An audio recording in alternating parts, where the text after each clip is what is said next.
तो दोस्तों बाटा ने अपनी क्वार्टर टू के नंबर को डिस्क्लोज कर दिया है। तो चलिए देखते हैं क्या है क्वार्टर टू के नंबर। डाटा बेस के लिए यहाँ पे मिलियंस में, मैं आपको क्रोस में कन्वर्ट करके समझाता हूँ कैसे क्या हुआ है। थोड़ा जूम कर देता हूँ, बेहतर रहेगा आपके लिए। तो देखिए पिछले क्वार्टर की बात करें तो पिछले क्वार्टर में कंपनी का टोटल रेवेन्यू जो कंपनी ने ऑपरेशन के थ्रू जनरेट किए थे 944 करोड़ के आसपास। पिछले साल देखें तो 819 करोड़, जबकि अभी देखें तो बढ़ के 837 करोड़ के आसपास आपको जाता हुआ देखने को मिला। तो साल दर साल देखें तो साल दर साल कंपनी के रेवेन्यू के अंदर कुछ ज़्यादा बड़ी तेजी आपको देखने को नहीं मिली। लगभग बोल सकते हैं 2% के आसपास का जंप आपको देखने को मिल रहा है। वहीं अगर क्वार्टरली बेस पे जाते हैं तो क्वार्टरली बेस पे कंपनी के रेवेन्यू के अंदर एक अच्छी खासी गिरावट भी आपको देखने को मिल रही है। लगभग बोल सकते हैं 12% के आसपास की गिरावट है क्वार्टर कंपनी के रेवेन्यू के अंदर। लेकिन बेसिकली ये जो कंपनी है जिस सेगमेंट में काम करती है उसमें आपको साल दर साल ही आपको जज करना है। साल दर साल देखें तो साल दर साल कंपनी के रेवेन्यू के अंदर मात्र 2% के आसपास की तेजी आपको देखने को मिली, जबकि मार्केट की उम्मीद थी कि थोड़ा ज़्यादा कंपनी के रेवेन्यू के अंदर तेजी आपको देखने को मिल सकती है। कंपनी शो की 837 करोड़ के आसपास, जबकि मार्केट का अनुमान था लगभग 845 करोड़ के आसपास। तो यहाँ पे देखें तो मार्केट के अनुमान से कंपनी का जो रेवेन्यू है आपको थोड़ा सा कम आपको देखने को मिल रहा है। चलिए कंपनी के खर्चे क्या है वो देखते हैं, क्योंकि मार्केट की उम्मीद थी कि खर्चे इस क्वार्टर में कंपनी के थोड़े से बढ़ते हुए देखने को मिल सकते हैं।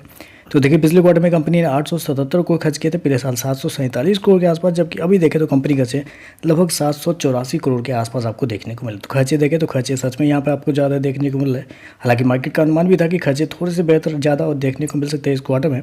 चलिए कंपनी का प्रॉफिट क्या है वो देखते हैं। तो देखिए पिछले क्वार्टर में कंपनी लगभग 174 करोड़ के प्रॉफिट में थी। पिछले साल देखें तो 34 करोड़ के आसपास का प्रॉफिट, जबकि अभी देखें तो कंपनी का प्रॉफिट लगभग बोल सकते हैं 52 करोड़ के आसपास आपको जाता हुआ देखने को मिला। तो कंपनी का प्रॉफिट देखें तो कंपनी का प्रॉफिट आपको साल दर साल आपको बढ़ता हुआ देखने को मिलेगा। लेकिन यहाँ पे बस यही नहीं देखना है, कंपनी के एक्सेप्शनल आइटम को भी देखना है।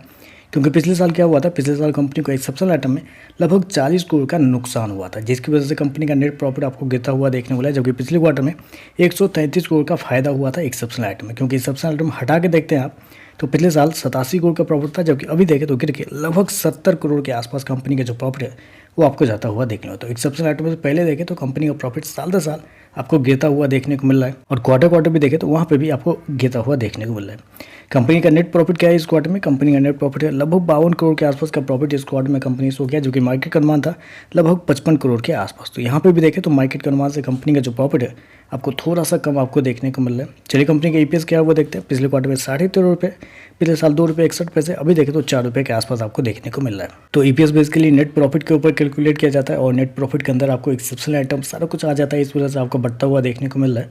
ओवरऑल अगर देखा जाए तो बेसिकली कहने का ये मतलब है कि जितना मार्केट का अनुमान था कंपनी के नंबर्स को लेके, क्योंकि जितना मार्केट अनुमान लगा के बैठा था कि कंपनी का रेवेन्यू प्रॉफिट आपको आता हुआ देखने को मिलेगा, उतना इस क्वार्टर में आपको फिर से आता हुआ देखने को नहीं मिल रहा है।